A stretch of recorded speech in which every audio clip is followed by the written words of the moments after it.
السلام عليكم. tobanka jaamacad ee ugu waxbarasho fiican dalka Turkiga. Guud ahaan waxbarashada Turkiga waa mid ka mid ah wadamada ugu waxbarasho fiican caalamka.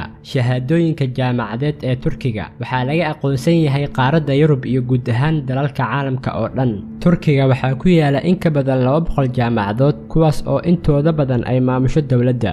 haddii aad jeceshahay inaad wax ka barato Turkiga, halkan waxaan kugu soo gudbinayaa 10 jaamacad ee ugu tayo wanaagsan dalka Turkiga sanadka 2022.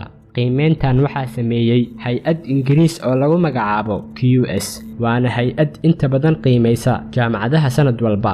ujeedka qiimeyntanna waa inay ka caawiso ardayda doorashada jaamacad sumcad wanaagsan ku leh daafaha caalamka.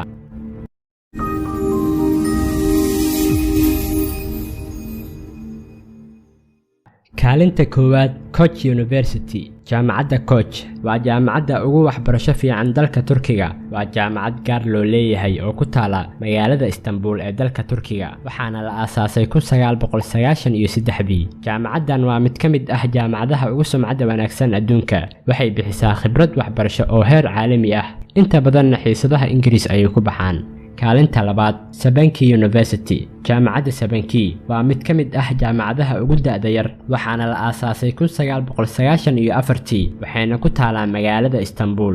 jaamacaddan waxaa loo magacaabay jaamacadda ugu hal-abuurka iyo ikhtiraacka badan sanadihii 2012 iyo 2016. ujeedka ugu weyn ee jaamacaddan waa in la xaliyo dhibaatooyinka caalamiga ah iyo kuwa gobolka, iyo in la tababaro dadka si ay u xaliyaan dhibaatooyinka.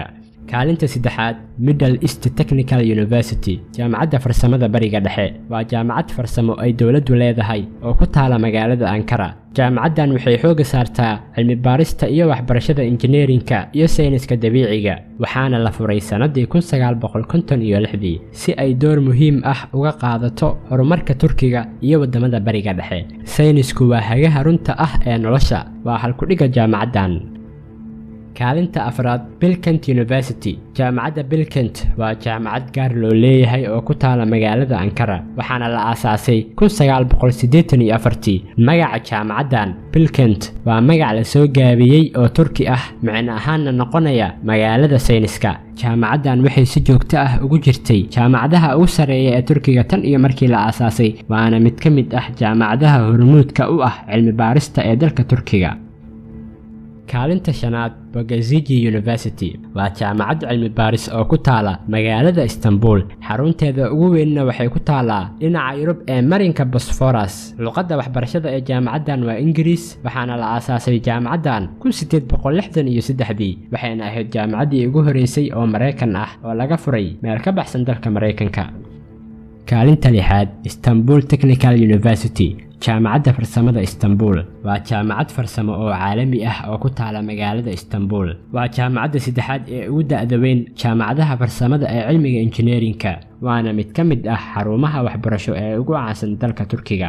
jaamacaddan waxay ku jirtaa kaalinta koowaad xagga injineerinka iyo tiknoolajiyadda ee dalka Turkiga.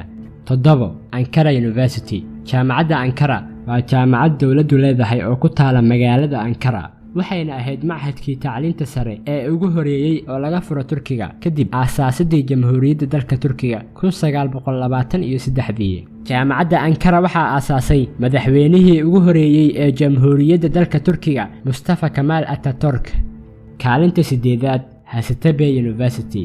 waa jaamacad dawli ah oo ku taala caasimadda Turkiga ee Ankara, waxaana la aasaasay 1967. jaamacaddan waa mid ka mid ah iskuulada caafimaad ee ugu fiican dalka Turkiga. kaalinta sagaalaad Istanbul University. jaamacadda Istanbul waa jaamacad cilmi baaris dadweyne dawladdu leedahay oo ku taala magaalada Istanbul ee dalka Turkiga. jaamacadda Istanbul waxaa aasaasay suldaankii Cusmaaniyiinta, Suldaan Maxamed Athani 1453. xilligaasna wuxuu ahaa iskuul lagu barto falsafadda, daawada iyo sharciga, waxaana loo bedelay jaamacadda Istanbul 1933. kaalinta tobnaad Anadolu University. jaamacatul Anadol.